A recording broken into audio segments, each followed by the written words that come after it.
Hi guys, Mike from We Build Stuff.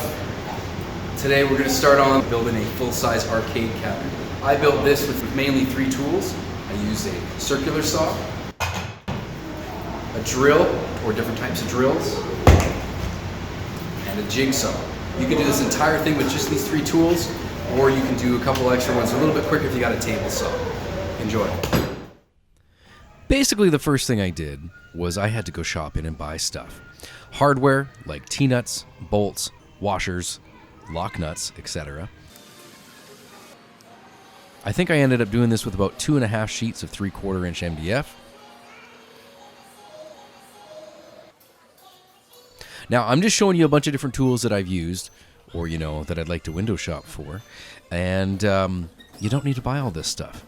I bought a lot of my own personal tools for sale on garage sales, Facebook Marketplace, Craigslist if you still use that.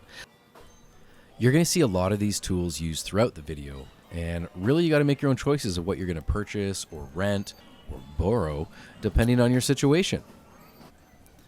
A lot of these tools I already had in my general toolbox because I've been collecting tools probably since I was 12. It's a bit of a problem. But, you can always use more. I started by making some sketches on paper and kind of figured out my rough size. A lot of this was based on, will it be able to fit through a doorway? And that was about it. I wanted it as big as I could, but could still fit through a doorway. This first thing you're seeing me doing is kind of optional. I started making a template for this so that if I wanted to build the exact same project again, I could just trace it out. I already had some 1/2 inch MDF left over from some previous projects, so I used that. And this stuff worked out to maybe $20 worth of material when it was done. Now, what tools do you see me using? I'm using a circular saw. You'll see me use a jigsaw in a bit. But my whole goal with this specific project was to try to build something without the use of a table saw, bandsaw, and some of the larger tools. What could I also replicate in my backyard or in my kitchen if my wife wasn't home?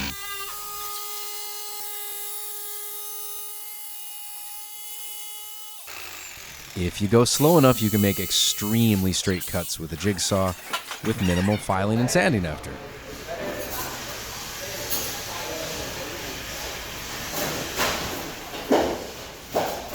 So while I do have plans available that I made in AutoCAD and the stuff on paper, things change as you build.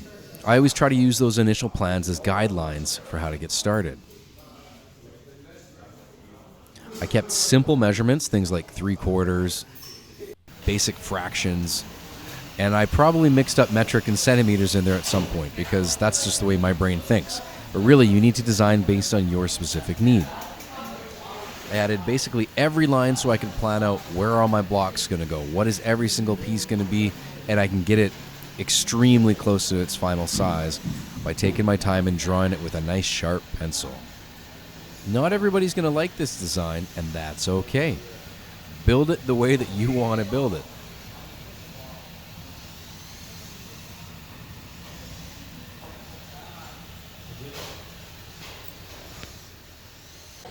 I've gone and shaded in the areas where I plan on putting my blocking. The blocking is going to be the parts that support all my big pieces.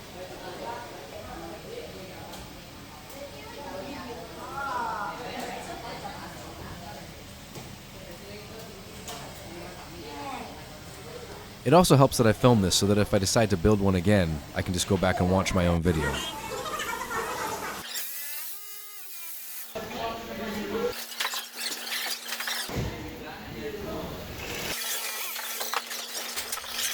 Now this is still just my template.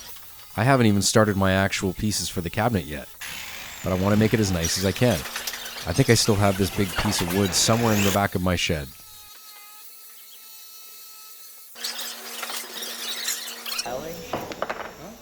Now, I really tried to take my time to make my template as nice as I could. I'm going to be basically either tracing this, or in my case, I'm going to attach a trim bit to my router, clamp it to a piece of MDF, and essentially just cut it out like that without having to think too hard, other than, don't break the tools.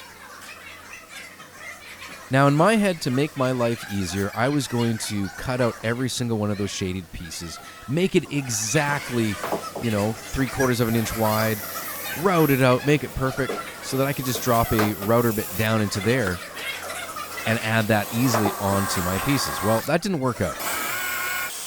I'm still going to keep it in the video because I thought it was a great idea. It'd make it so much easier for tracing. But I wasn't able to get it as exact as I wanted to.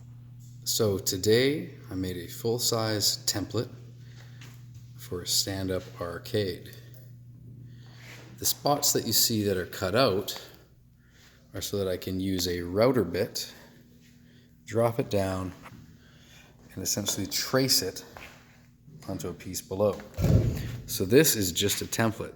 I'll hopefully be able to use this over and over and over again.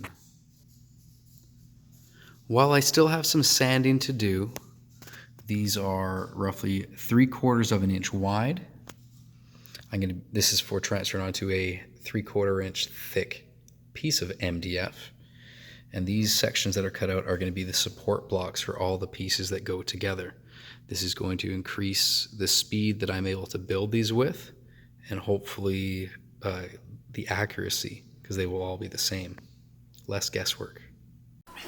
Okay, so even though I didn't actually end up making it perfect, I sure tried. So what you see me here doing is trying to plan out a giant piece of material and not use a table saw to rip it down. This is to show that you don't need all these big fancy tools. I'm going to be doing this with a circular saw and a saw guide. If you don't have a saw guide, you can basically use a 2x4, some kind of straight edge, to run the edge of your circular saw against. I'm going to do just a real rough cut because I know I'm not actually keeping this specific edge, but I am keeping my two outside parts as reference angles.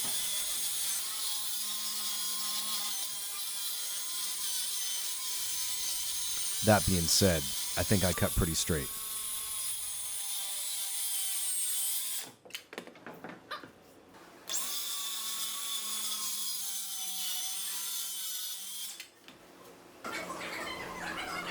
So I can lay my piece on top. I'm going to clamp it down real tight, and I'm going to use a trim bit. Now, it probably would have been better if I had actually gone and trimmed a little bit with the jigsaw first. That would have meant less wear on the actual trim bit itself. It's a very tiny bit that I was using to hog through some very big material. Now, tracing out my supports, it allowed me to get it close. I still had to clean these lines up properly with a ruler. They weren't as exact as I wanted it to be, but they did work out, as you can see by the final product.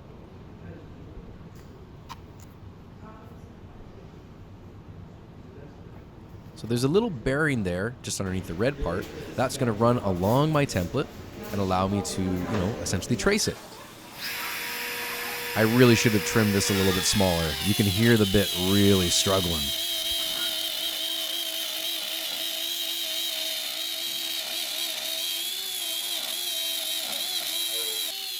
A big downside to using MDF is that powder you see coming off. That stuff is very bad for your lungs.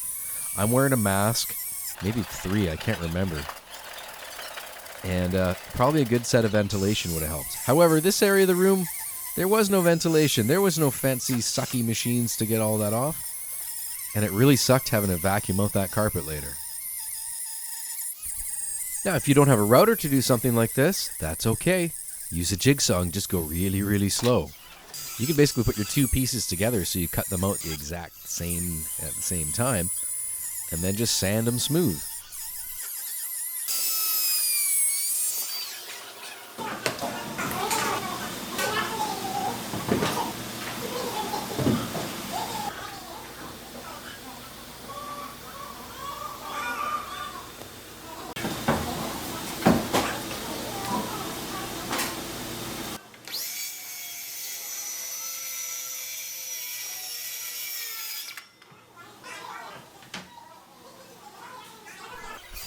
You know what I would really like to have? More clamps. You can never have enough clamps.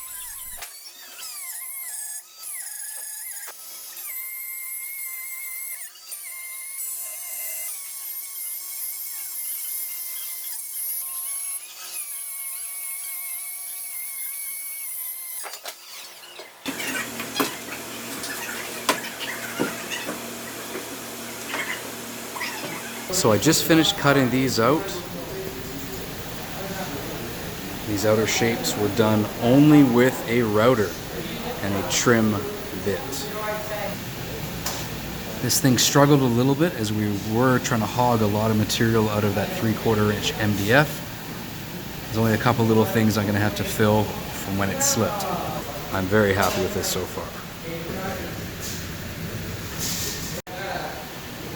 So the next thing I'm going to be doing is transferring all my lines, my marks from my template onto here. I'll pretty much just measure, transfer on, measure, and transfer on. I'm not going to be relying on these that I traced from here, just in case. They may be off by even a 1/16 of an inch. Is not going to make it the way I want it to. The 3/4, it's a lot heavier than the 1/2 inch, so this is going to be a nice heavy duty build.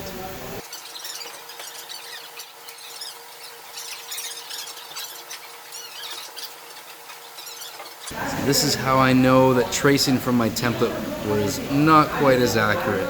That's off by at least a 1/16 of an inch or a millimeter, millimeter and a half. So I'm just going to redraw those all, that way I know it's perfect for when I attach my support blocks.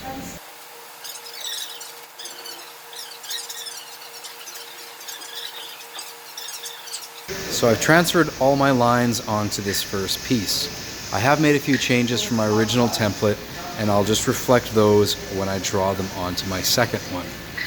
Really, the most important thing is that they are all the same, so everything is even. Nothing's going to go on crooked. Let's go. Since this thing is going to be so heavy, I need some way to move it around easily. One of my local stores at the time, called Casterland, has been really good to me in the past and hooked me up with some nice set of wheels for this thing. I was originally going to have just adjustable feet at the front, but I ended up switching to 4 casters instead of just 2 casters and 2 feet.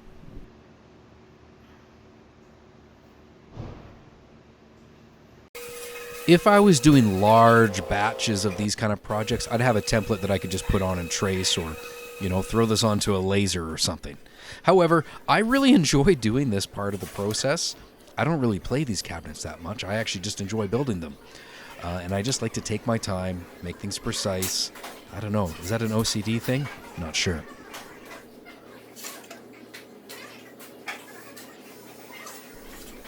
As I go, I try to make notes on the material or in my diary so that I don't have to remember what everything is meant to be. If I label it, it takes the guesswork out of everything.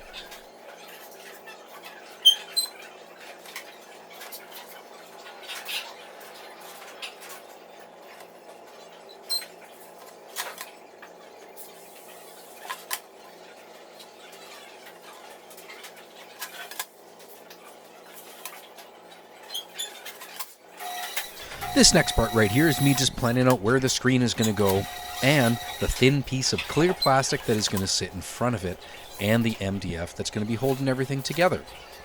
I estimated the size, even though I hadn't bought the plastic yet, and I think I made it just a millimeter or 2 larger, and it fit perfectly. Almost done laying out all the lines needed for the arcade. What you can see here is a small skinny piece. That's going to be the plastic or plexiglass or whatever I choose. It's going to go in front of the monitor. There's going to be another piece of MDF here with the monitor behind it. This line is representing the blocks. This is representing a big thick piece of plastic. Below here, I have a control panel, and then below that, there's going to be another block. This block is going to have a notch cut out in order to hold the piece of plexiglass or plastic or whatever it is I really have kicking around. I haven't chosen the exact material for that yet. Should be wicked.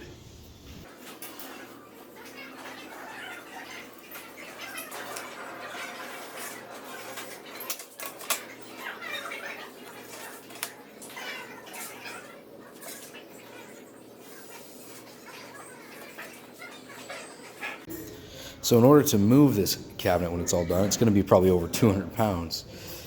I went and picked up some casters. So 2 for the back, and the front will have some adjustable feet. I'm going to locate them here.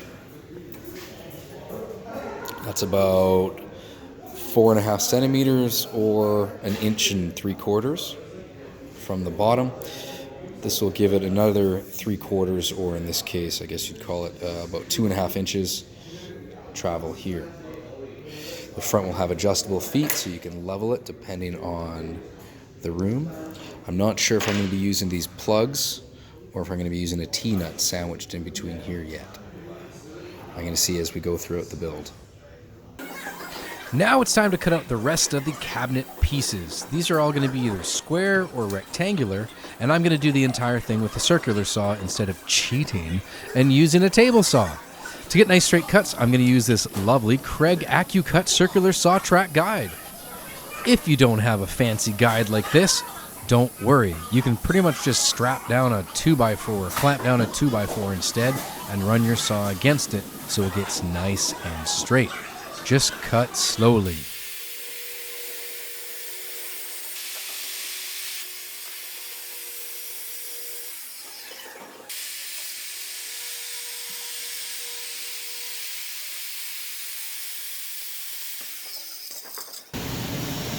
There's my mixture of imperial and metric measurements because I can.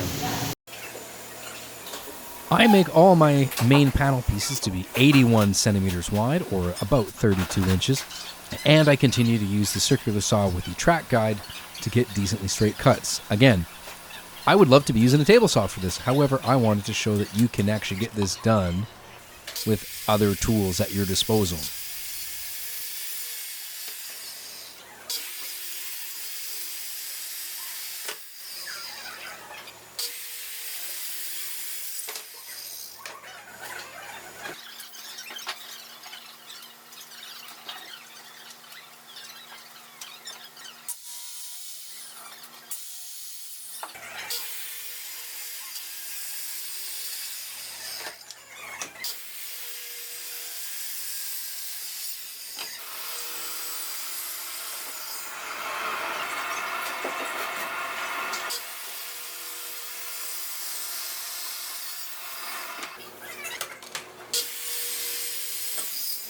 So today we got every single piece cut out.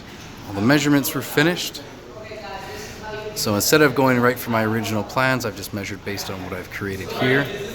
Labeled everything. So for example, top 23. And I'm going to cut that after. There's my piece. Top 23. All of these are cut out. This thing is going to be crazy heavy. So I think I'm going to rethink my casters on the bottom. Instead of just having 2 wheels and front blocks, I'm thinking we're doing 4 wheels for easy transport, and 2 of the wheels will have locks on the back. We'll see how that goes. The next thing I'm doing is adding slots around the outside of my pieces for T-molding.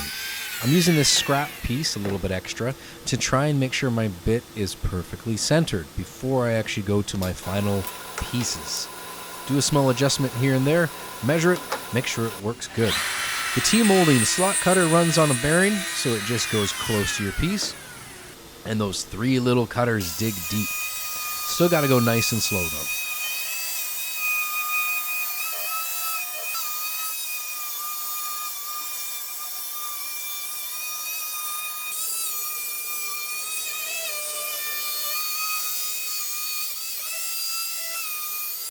So now that everything is pretty much cut out, I've routed the edges. I think I've planned at least 90 to 95% of what's going to be happening next. I'm going to start assembling pieces. There's going to be at least 3 to 4 body panels that are going to be glued in. They will not be able to be removed. They're fixed. I'm not quite sure how else to say that. That's going to be a bottom piece, the mid shelf, or at least that's what I'm calling it, and top angle. I'll probably do a little piece here that's roughly 4 inches long. I'm hoping to make this top piece, the marquee, my speaker panel, my screen panel, the back door, and potentially the front panel, all removable by using bolts and a T-nut. We're going to see how this goes. So to support everything, I'm going to be using these 1 inch by 1 inch blocks. I have these in various lengths, mostly at around 2 feet or 60 centimeters long. To affix them to the board, I'm going to be using 1.5 inch or 38 millimeter 18 gauge galvanized brad nails. It will give me enough bite to go through the block and into my material by about 1/2 inch. I have seen videos where people use screws to fit them in. However, using wood glue is going to be strong enough. All right, time to set the camera up and you can see me do this stuff. Oh, by the way, these casters are going to switch things up a little bit. We're going to have a locking swivel caster in the back and then just a fixed straight caster in the front. This will give me about 3/4 of an inch underneath, some extra space, and they shouldn't be too visible. You're not really going to be looking for these anyways. This is going to make it easier to move around because this thing is going to be heavy. Now, just like every other step you see in this video, you might be able to cut them out in a different way. To prove that I'm only using hand tools for, well, most of the project, I grabbed a saw and started chopping these. All right, so I need to attach these down. I'm going to use brad nails and some glue. I got to go find some glue. No, not here. Let's see. It's old. Some old glue there. Let's see, what do I got? Oh, okay. Don't know if that's going to be strong enough. Let's see. Maybe something bigger. Ah, it's still not perfect. Oh, here we go. Perfect. This is what I need today. Let's do this.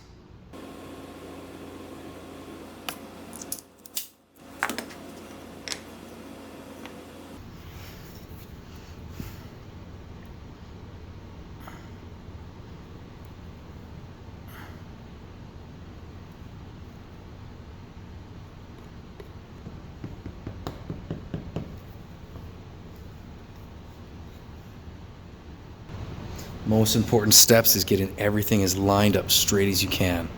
If one of these is crooked, the whole thing's just going to be wobbly if you try to force things together. That's an extreme example. Get it as close as you can. You can use as much glue as you like because you can wipe it off after. Anything that squeezes out, no problem. Nothing's coming through the bottom. That's good. Let's do this thing.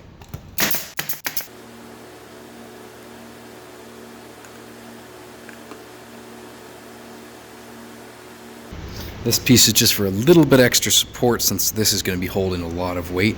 That's where my casters are going to go. Unfortunately, I ran out of mustard, so I had to switch back to glue.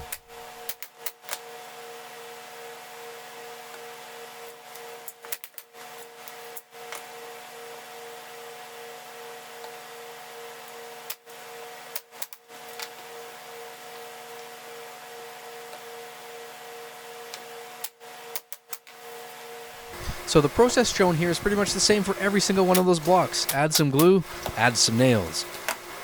But I still want to show every single step that I do because that, I'm sure, is helpful for some people that are watching this video.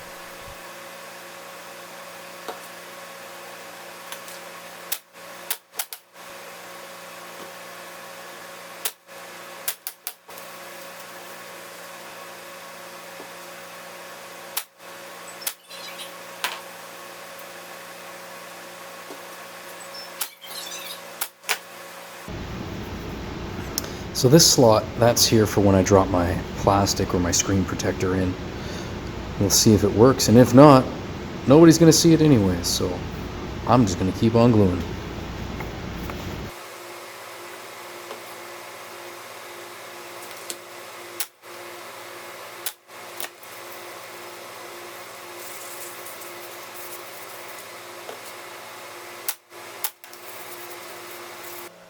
Are you noticing a pattern here? I'm kind of doing the same thing over and over. Why wouldn't I just edit that out of the video? Because I'm trying to show literally every step I took, whether that's using a screwdriver like 1,000 times or just once. I'm going to show everything.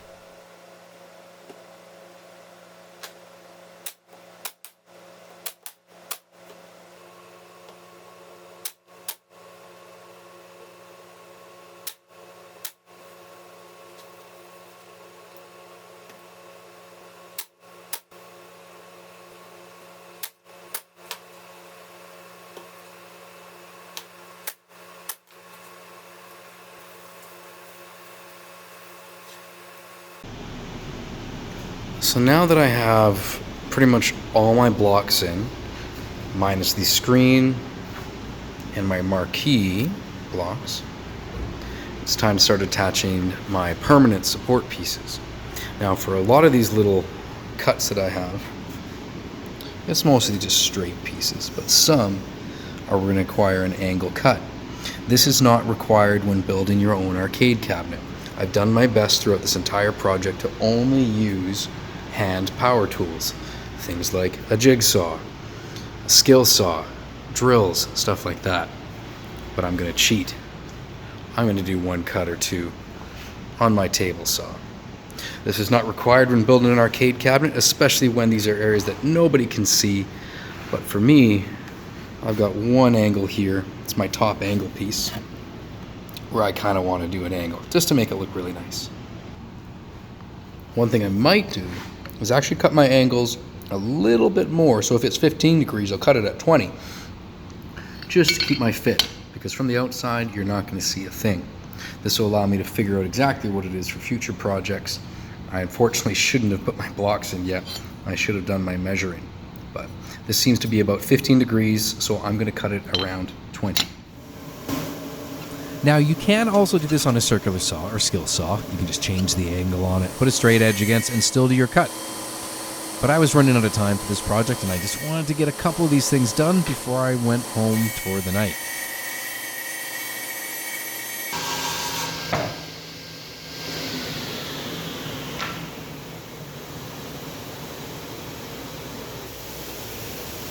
Like a glove. Now just another quick angle on the other side of that same piece.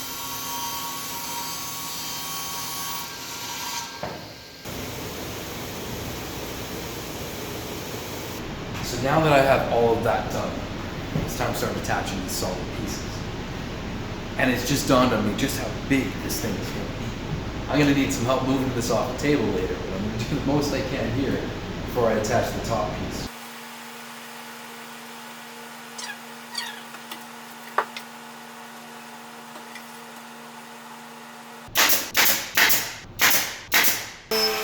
This is my mid-shelf piece. If I don't router it now, I'm going to have a real hard time putting a router in it after. That's for the T-molding. Again, decorative but optional.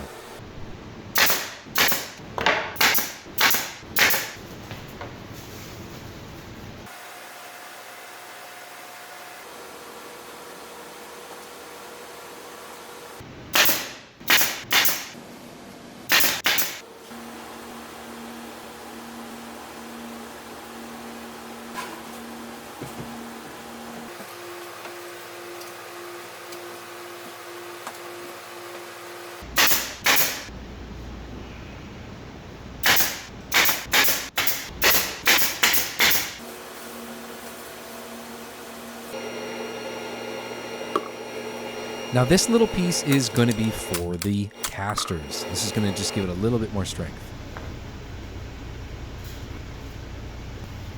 Instead of having to lay out more measurement lines, I just found a block of wood to use as a spacer, and that just makes it a whole lot easier for laying out the location of the casters.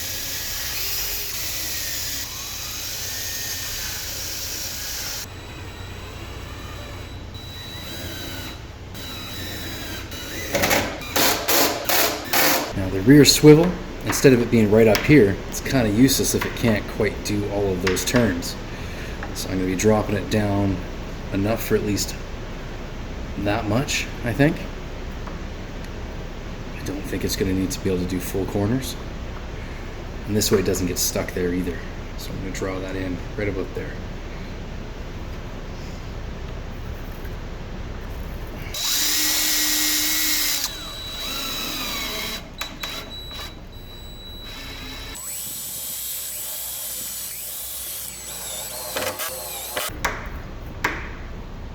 That's going to give me plenty of motion. And if it doesn't, I will drill this out, move it down. That way we get the full swivel. But I think this is going to be just fine.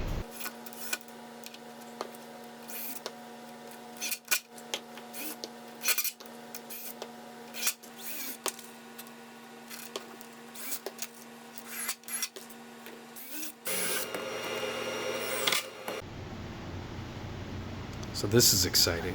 I didn't think I'd be able to build this quick, but it's working out great.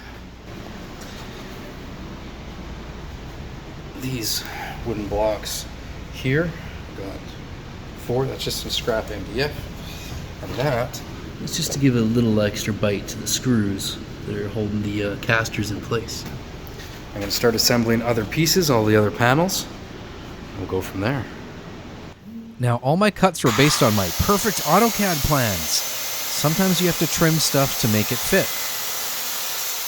You'll see what this part's for. To hold on this piece, this back panel to the arcade, I'm going to be using T-nuts and machine bolts. These are number 10 by 24. These are 2 inches long. They match these. I'm going to measure in 1/2 inch from the edge, straight line, 5 inch from the bottom, 5 inch from the top, and drill some holes.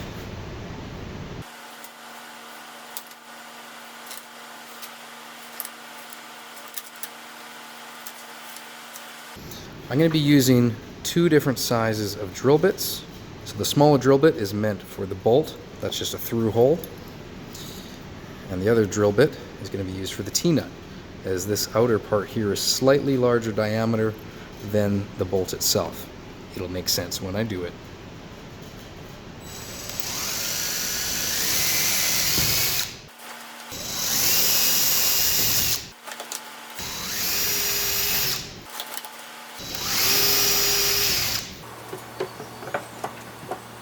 I'm going to drill through these just enough to put a little hole in the blocks behind it, and then I'm going to enlarge those holes.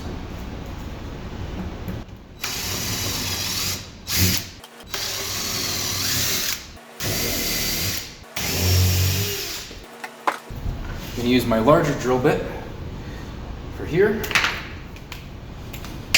and install the T-nuts.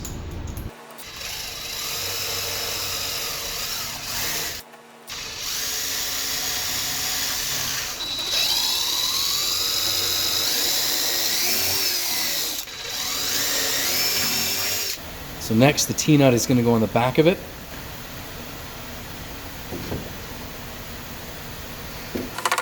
Some people are content with just hammering it in and leaving it. I'm going to put a little block of wood just behind there to prevent it from falling out. And I'll show you that in close-up after. I'm going to nail in a small wooden block, just enough to still let the bolt go through, but just to hold in that T-nut, prevent it from falling out. I've had that happen in the past, and it's quite annoying to have to open everything up just to reinstall a T-nut. So a little bit of glue, nail, 1 or 2 is good. And now it's going to stay in place, no problem. I'm going to do that to the rest of them. So I've done that to all 4. 1, 2, 3, 4. Let's install the back panel now. Almost any time that you're going to see one of these, I'm going to put a finishing washer on it. I've got these at Home Depot or just about any other hardware store that'll sell fasteners like this. It just gives it a little bit of a nicer touch.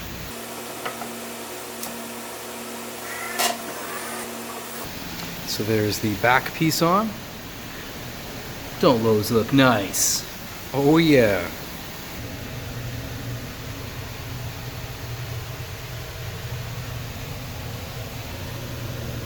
I'm going to do the same thing now with the front panel. Now, why on earth am I making these removable if I'm not putting anything in there? This is for future, because what if you want to put a mini fridge in down below, or customize something, or take that off and install a 12-inch subwoofer? So many choices.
All right, this has been a awesome day building. Front and the back panels on. The control panels mocked up. Just about all the hardest stuff is done. I'm really happy that I took my time to do the proper layout and really tried to think about everything I could. So yeah, this is pretty exciting. It's got wheels on the bottom, so it's super easy to move around. And I think I'll be using this little amp right about there. Leave me a comment. What do you guys think?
So I'm basically planning out how do I make a cut while only showing the screen part of this television. I want to hide the border and all that stuff going around it, or pretty close. So I'm taking my time, measuring it, make sure it's in the middle, even. Oh my god!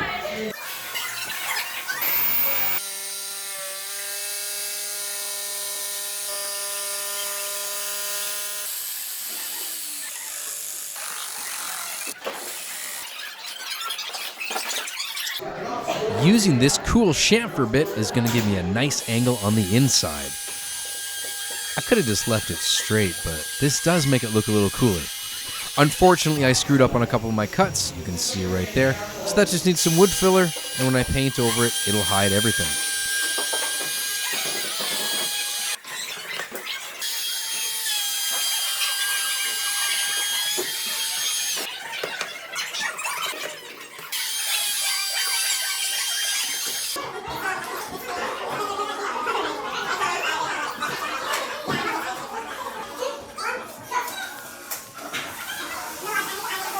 Top piece on, my speaker holes cut out and the panel attached. Cut out the screen marquee, I guess you can call it that. I still have some filler to do. I had some couple cuts, I went just a little bit deeper than I wanted to. Used an awesome little router bit to give a cool little edge here. And tomorrow, I'll add some blocks that will support this whole thing, and then the blocks that are actually going to hold the screen in place. Overall, I think this thing is looking sweet.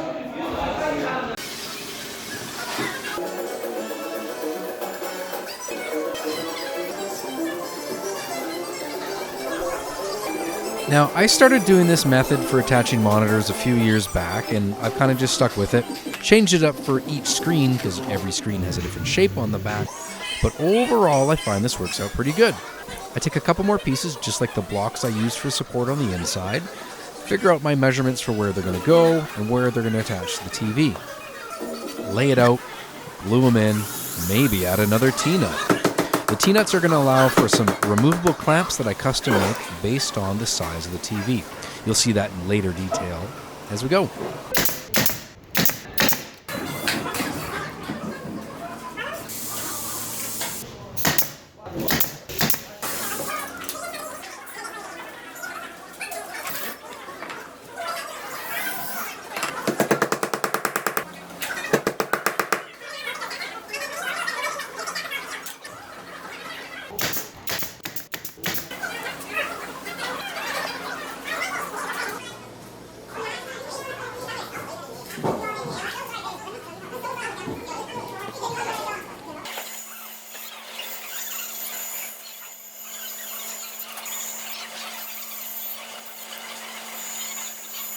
Cut out some more pieces. These blocks are for the top. Just again, old scrap 2x4. I had to get some longer machine screws. These are 10 by 24, 2.5 long. That way they're just long enough to go down there to the T-nut at the bottom. Same thing over here. These are just, again, simpler pieces. They will work just fine. This is not going to be under a lot of forces, so it shouldn't be going anywhere. So this is the simplest way that I found for mounting for cheap material. I still can't believe that I used up all my mustard already. Having to use regular glue, I guess it's okay. I'll be all right.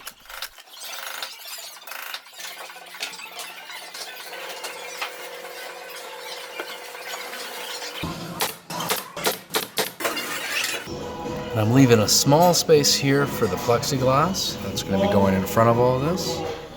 And there's a little block down there to stop it from sliding.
So I'm building just a very simple door for the back. This is going to give you access to change things, etc. You can put a lock on it. I'm going to end up just using a magnet to keep it shut. And I picked up a very short hinge from Home Depot. So many of these pieces are never going to come off. However, I wanted everything to still kind of match, so I kind of like that T-nut look.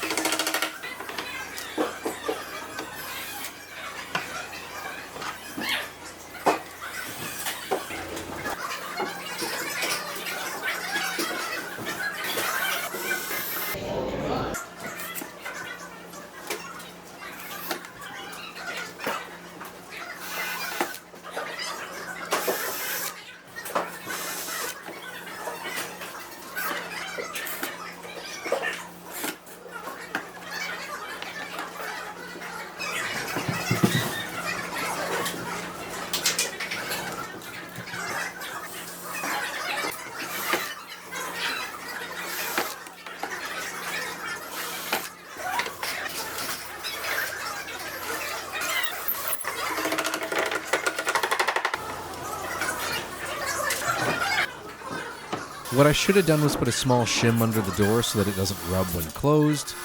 Later on, I have to sand it a little bit so it doesn't rub.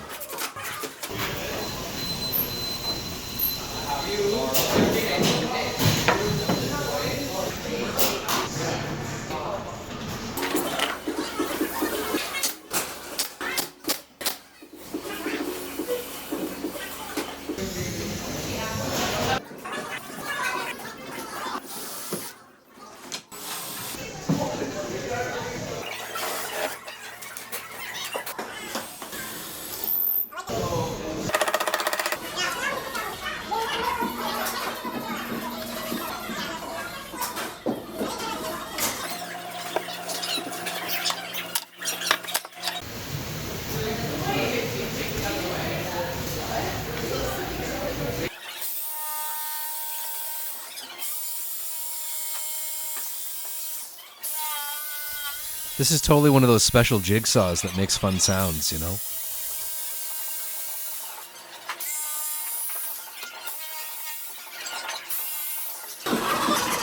I got everything filed and sanded and smooth, and the little amp slides in perfectly. I'm just going to hold that down with some screws.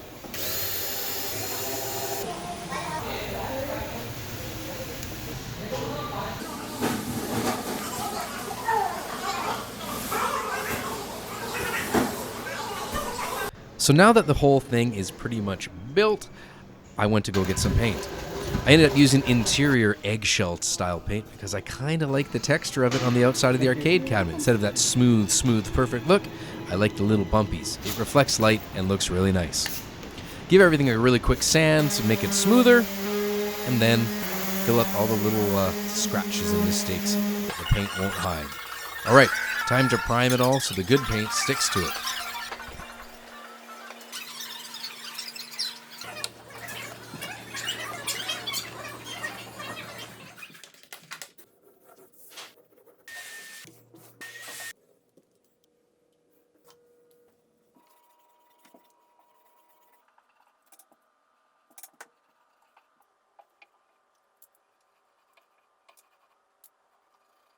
So if you look closely, you can see the little bumpies on top with the red there. I really like that reflection.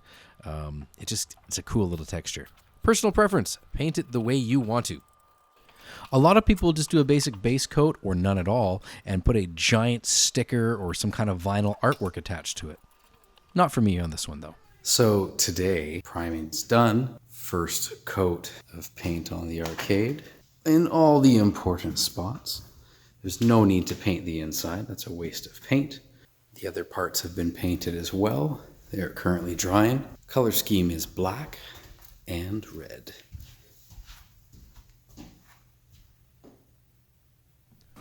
Now, in the past, I have used angle iron and just used that to hold on my upper marquee. That's the cool part with the artwork. I decided to make my own out of some sheet metal. This is just 22 gauge galvanized. And because I have access to it, I made my own. This is just very simple. Rectangles, bend a little bit, drill some holes.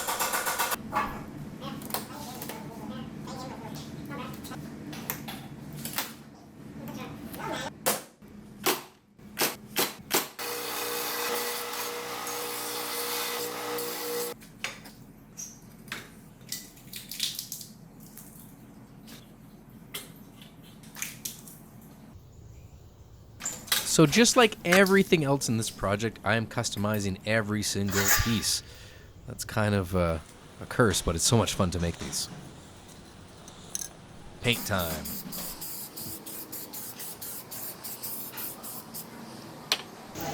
So if you're looking for a socket like this, I believe it is called an IEC C14 320, something like that. You'll see me wire this up later in the video.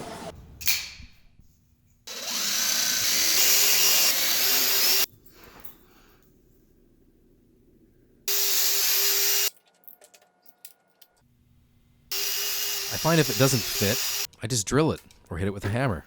Whatever one works best for you.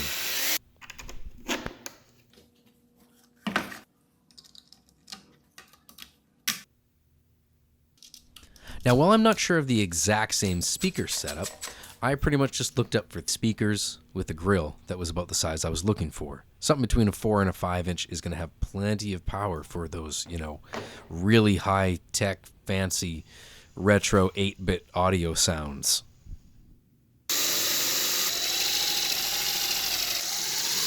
So I have a hole that's drilled here in the front of the screen marquee. This hole is going to be used for the IR receivers that are going to be behind it. One will be the remote for the TV in case any changes need to be made through there. And the other one is this little device here. This is going to be hooked up to lights. This is the RGB control box, IR remote control.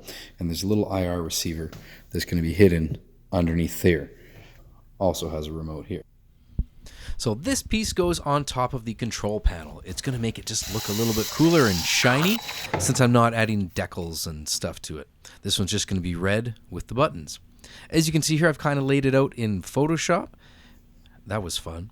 And that's kind of the layout and look I'm going for. I'm using white and black buttons and joysticks. I find the more times that I drill pilot holes, the less time I get sad. If I drill those pilot holes first and then drill it with my 1 1/8 Forstner bit, it's going to work a whole lot better. This also allows me to transfer my design directly to my control panel.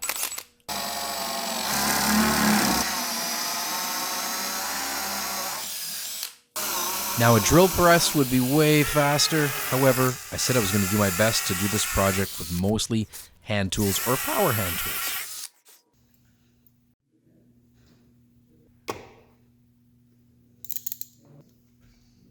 Now, I keep telling myself that I'm known far and wide for eyeballing, measurements.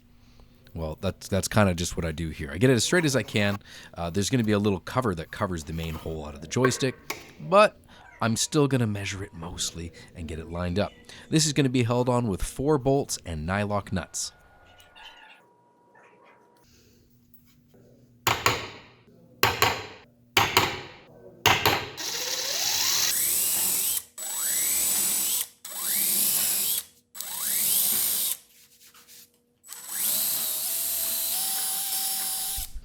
Now these bolts are eventually going to go underneath that plastic sheet, so you won't be able to loosen them or tighten them, but they shouldn't be going anywhere. Because the plastic sheet is going on top, I need to add a countersink so that the head of the bolt is flush with the top of the control panel. Now some of my favorite parts of doing these arcade cabinets is when they are finally starting to come together. They're painted and I can finally assemble things and not have to keep taking them on and off to check for fit. We're going to see this thing fire up real soon. There are so many different ways to attach a screen to the inside of an arcade cabinet. This worked for me in this project, but what I started doing after this, I do this as well, but I add a little bit of exhaust strapping behind it. They screw into those 4 holes in the back of the screen. I think they're called Visa mounts. And I screw that into the side of the cabinet as well. As long as it doesn't fall out, that's a good day.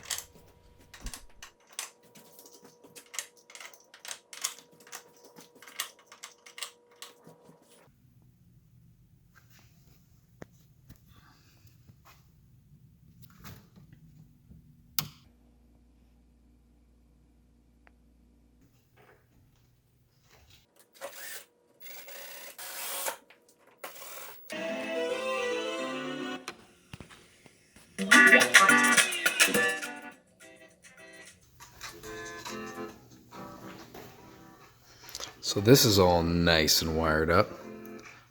It's pretty sweet. I'm very happy with this so far.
For many of these buttons, it doesn't really matter how you align them. However, it looks really nice if you can kind of make them all look even on the back. That way your micro switches are all pointing the same direction, and it makes cable management and wires just look a little bit nicer. Despite the fact that it's hidden on the inside, it is nice to be able to take things on and off easily. So these are the encoders that came with my joystick and button set. They have a set of numbers and letters on the back. So I'm going to decide where they're all going to go in. That way both of my sides, player 1 and player 2, will be plugged into the same thing, and the configuration in Recalbox will just make it work. I'm going to go ahead and wire those up. I find attaching my cables to my micro switch before I put them on my buttons tends to work a little bit easier. It's easier for me to get things in there. So I'm just going to go ahead and attach those all now. Hopefully there's no broken connections. That's going to be a pain to troubleshoot if I need to. Now it doesn't really matter which color goes where, because when the button is pressed, it's going to basically just close the circuit and it's going to work. I only have 2 choices anyways, so literally it's just like I'm taking wires and touching them and then taking them on and off. That's it. Ah, see, here's a problem. This one, here's one in the kit that came and it is missing the little quick connect. So it might have fallen off in the box. I'm going to see if I have any extra ones kicking around. So lucky for me, I found an old cable that I'm going to be able to just pop right in there. This uses, I believe it's called a DuPont connector, and that is the same as what's in there. So I'm going to pop that blue wire out and stick this one in. If you're lucky, you never have to worry about these things. There we go. That just popped out. It has the same style connector. And let's just push this one right back in.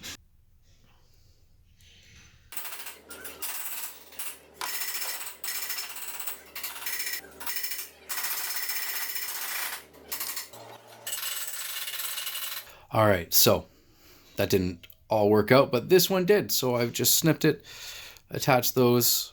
I didn't feel like having to recrimp this to the blue wire, so I've just kind of pigtailed it all together. Soldered it, covered it up so there's no chance of a short circuit, and let's get back to putting all this stuff together.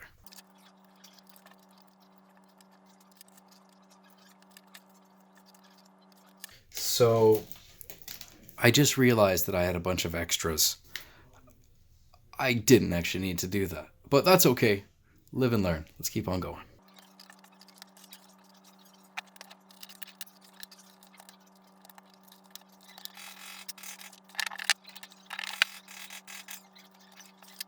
So now it's time to refer back to my little drawing here and plug them all into the correct spots on the USB keyboard encoder.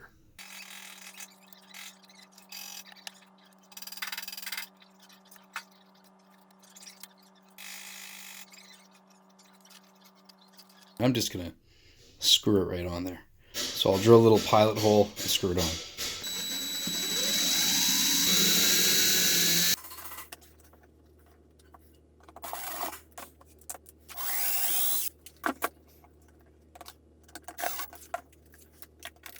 So there is, I think that's for player 2. Everything looks pretty clean. I'll throw a zap strap around this to kind of tie them together. Or I might just keep them loose in case we need to make changes. But that is on there pretty good.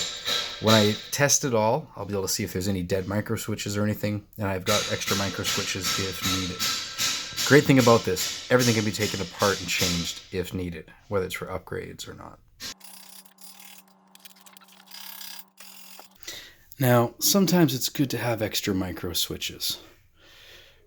I snapped that one, but luckily, I've got extras.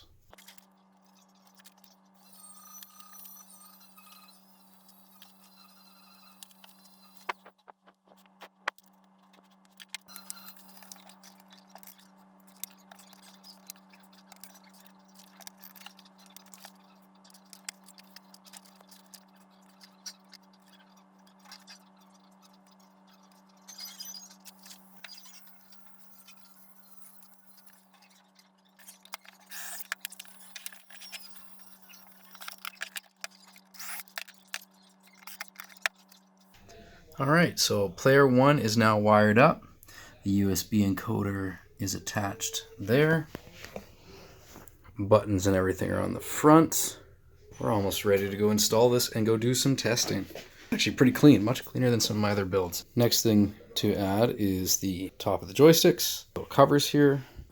And to hold them on, I could just screw them in place really tight, or I can add some Loctite. This one's seen some use.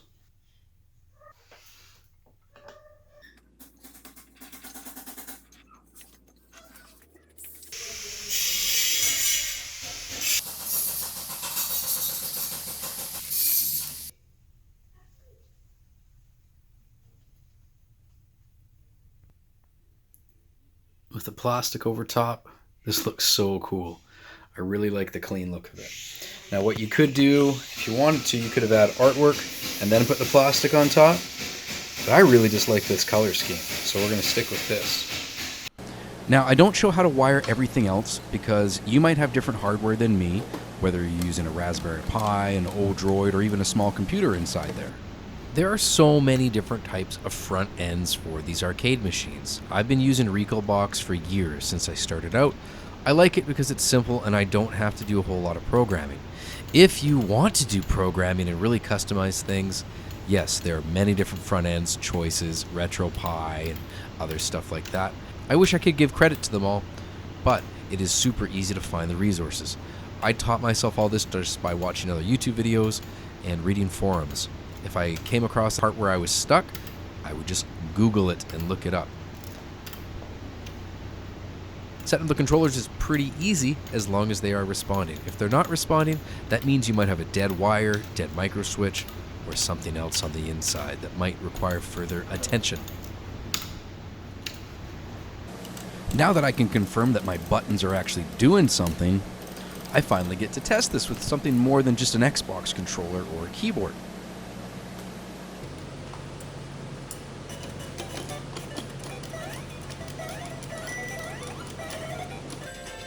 So it looks like all my buttons are working. I tried to test a variety of games that incorporate, all 6 buttons.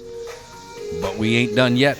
It's time to move on to T-molding. This is what gives it that final fancy look. You can buy fancy tools to do this, but I'm doing it with just a hammer, an X-Acto knife, and a small set of diagonal cutters. Every time I reach a corner, I usually have to snip a little bit of the spine out, and that lets me wrap around the corner without getting some weird bulging mess on the outside of the T-molding. Now, you don't have to cut off everything, even though you see me cutting it all off. You can just do small notches instead, take a little, triangle shapes out of it, and it tends to fit pretty good. It does stretch.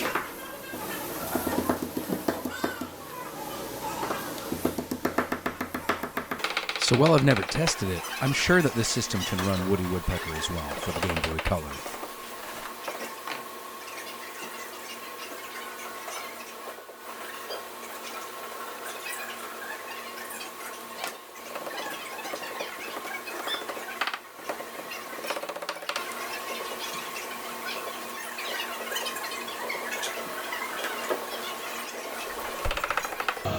So here you can see where I have a very slight curve, so I'm not cutting everything out, but those little notches will allow it to stretch easier, and those spines really do grip in there where I routed out for the T-molding.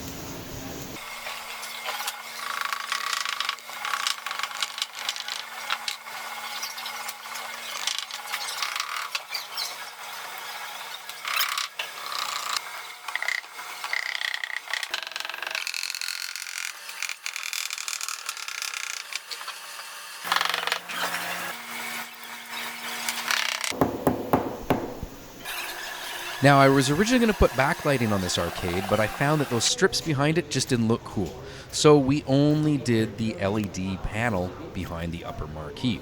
I basically just glue gunned that thing down to a piece of MDF, which I mounted behind the artwork. I got this on Amazon. It came with a remote controller, and as you may have remembered earlier, there's an IR receiver that is just below the monitor. There's a small hole there.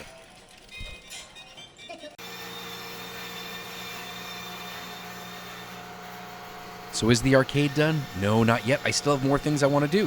I have an IEC320C14 socket that I picked up on Amazon, and I'm going to wire it to a power bar so that I can have power to all my stuff on the inside, but the outside looks clean.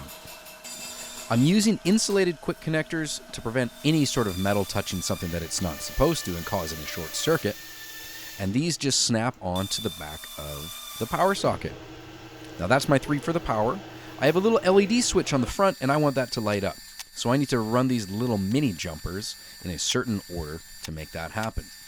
Now you're always going to want to check with your wiring diagrams depending on what hardware you are using, but I will show it on the screen for what diagram I use to make this work. There's also a fuse that didn't come with it, and I had to buy that separately. You will notice that the yellow connectors are not insulated.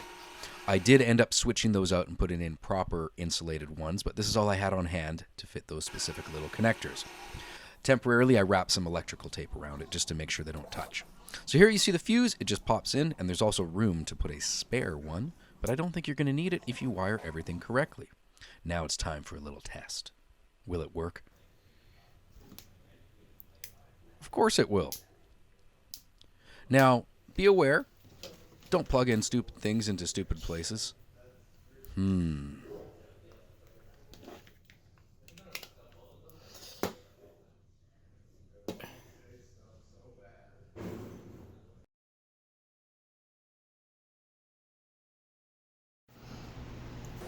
So I do find these sockets give a really nice clean look to the back. All you got to do is flick it on and off, and if you really want to change anything else on the inside, then open up the door and then change something on the inside.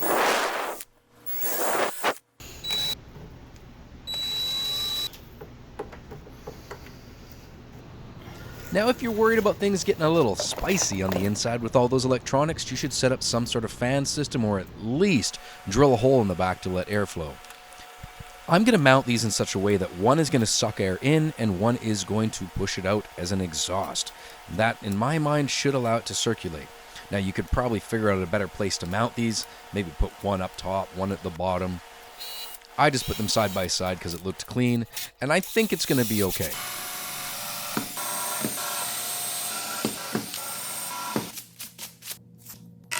When I disassembled this, the bolts that it came with were not going to be long enough for what I had planned, so I had to purchase 8 more bolts, and I kept them all to be the same size, the 10x24s, and just mounted them to the inside. But the grill on the outside looks pretty cool though.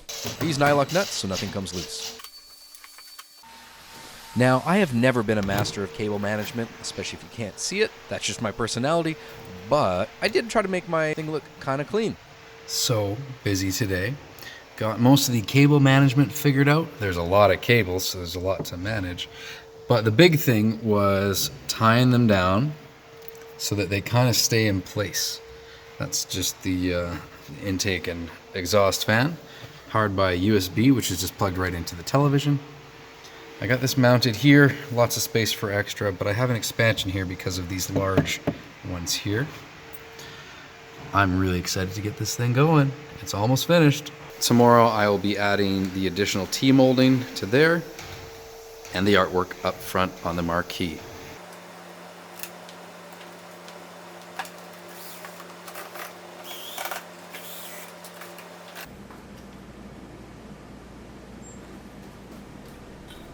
Now, I'm going to use some real precision measurement here and just poke a pencil through the holes and then screw it in.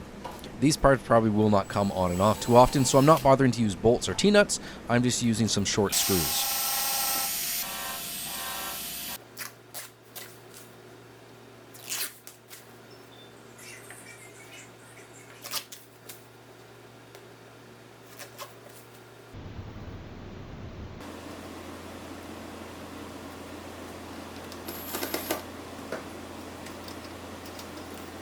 There are very many different types of artwork you can use for your marquees.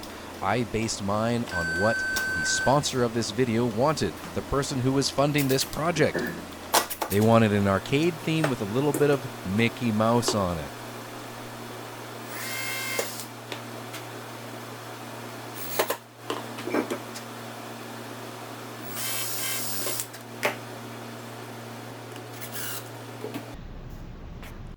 All of my first arcade projects had lock and key on the back. The problem was I kept losing the keys. So I've switched to using magnets.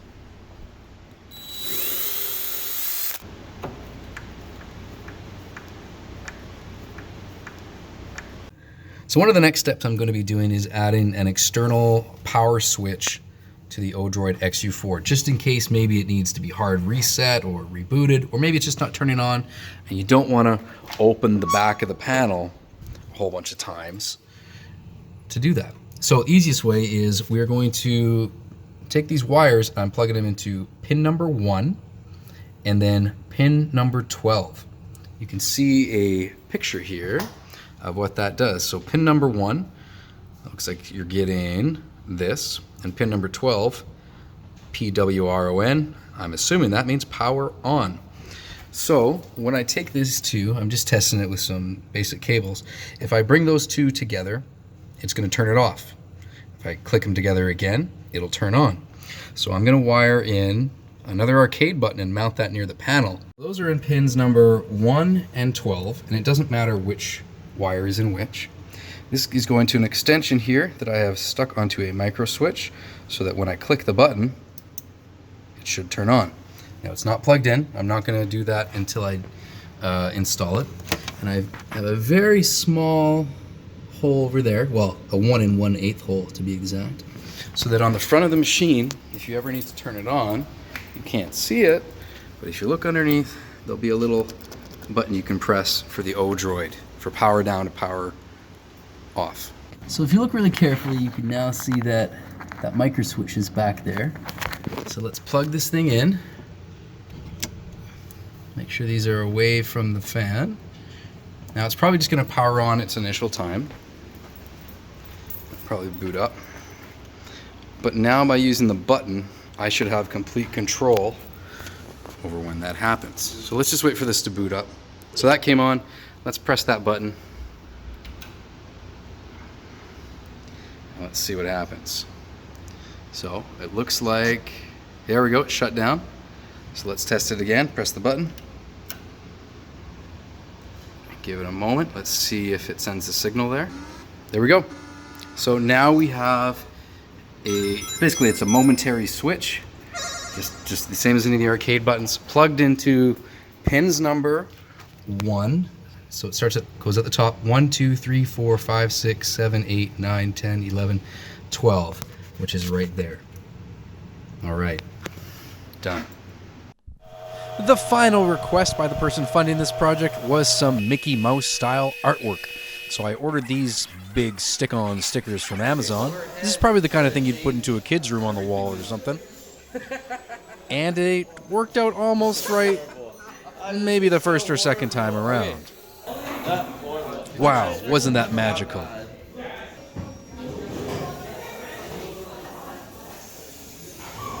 recommend it though.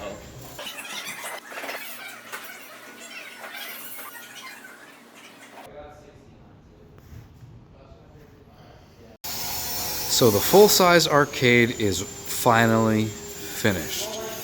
Everything is done. So let's do a little overview of this thing. We have a backlit marquee. It has a little RGB controller that allows it to scroll through different things. There's a remote control. And the remote control has a little infrared receiver down in there if you want to change things. We've got a set of speakers. These are from Amazon, and so is the amplifier that goes with it. Pretty decent quality. The buttons, I went with ball tops, and I personally, these are just a fan of these style buttons for me. I don't really like the LED light up ones. These seem to be a little bit tougher. Everything is mostly held together, bolts and T-nuts. So these are number 10 by 24 with matching T-nuts. The reason that I designed that way is if we want to open it up and make changes, and this is also just kind of the style that I have adopted. It's built out of 3/4 inch MDF for pretty much every single panel, finished off with some nice 3/4 black T-molding. Front panel has been left blank and is able to be unscrewed, bolted on and off for future changes if needed. Artwork is kind of inspired kind of a Mickey Mouse theme. That It was commissioned by someone, and that was the style that they were looking for. Let's go around to the back. The rear, nice and simple. No random things to really catch on. Again, everything is held on with bolts. Again, number 10 by 24. One single on-off switch to control the power for the whole machine. It has some cooling. These are just powered by USB. Let's open this up. Held together with a little magnet. Okay, so on the inside we have a 32-inch screen. This was just bought at a local big box electronics store. Any screen will do. Just depends on what size. I built mine around this 32-inch screen. The main processor is an Odroid XU4. I have some USB controllers, or USB encoders, sorry, plugged in for my buttons and joystick. You can't see them because they are actually kind of glued down. You can kind of see the corner of it there, that little red light. And I have a little Wi-Fi dongle so that this thing can have network access. I personally prefer to plug in a Ethernet, something like this. I find the transfer speeds are a little bit quicker. It's kind of a mishmash of power cords just because these power bricks were so large and I couldn't fit them all on one here. So this is going to do just fine. The main power here, nice LED switch, which is good. TV remote for making changes to the television if needed. That's the controller for the RGB LEDs, which you can kind of see making the rounds there. Now those dots that you see, that's just the reflection from the panel. I can't really get my camera in there to show that. You see the speakers? These are nice, just little quick connects that come on and off in case you want to make changes, swap them out. You could solder them if you want to. But I think it's a fairly clean build. The style that I went for holding the TV on is fairly simple, like I've done in some of my other videos. It's just blocked on. On the other side of this bolt, behind here, is a T-nut. This piece of pine is glued and nailed to the screen support here, so it's not going anywhere. This is very strong. There's two on the bottom as well. Inputs on the TV are just HDMI, and there's the headphone out, which goes to the amplifier. If you wanted to, you could just use the television's speakers, but I wanted to have exterior control. What other interesting stuff do we have? Not a whole lot. This is a fairly simple build. It took a lot of time since this is my first time designing one like this. I designed this from scratch in AutoCAD and then on paper and just kind of back and forth until I found a design I liked. I didn't go after a specific cabinet design. I kind of looked at some side views and found what I liked. So, there it is. So while I know everything works, it's still fun to put this on and do some quality control testing of all the parts. I'm happy with the way that turned out. I might have resized some of the art a little bit, but overall, I think it looks pretty sweet.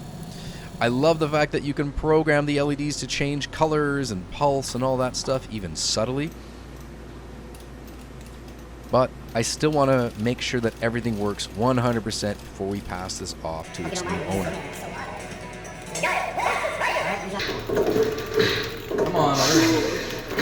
So, to do that move for you?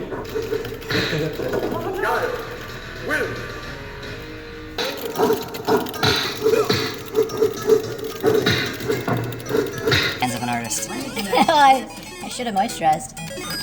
Oh no! I'm almost there though. I think I feel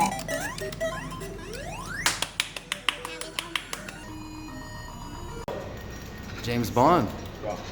Hey, how do you pick up a gun? You just run over. Oh, he's already got a rocket. We know who's going to win this one.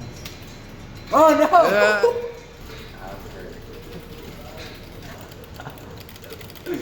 Just do the same move over and over again. No. No. How dare you? The cool thing about these arcades is if a part breaks, you can take it off and replace it. All those little micro switches do have a lifespan, but they're all very easily user replaceable. I mean, if you've built this, you can probably replace anything. I love Pokemon. Yeah.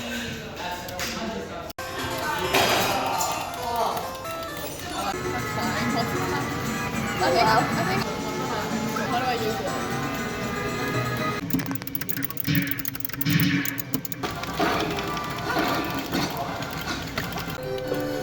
Oh, get around.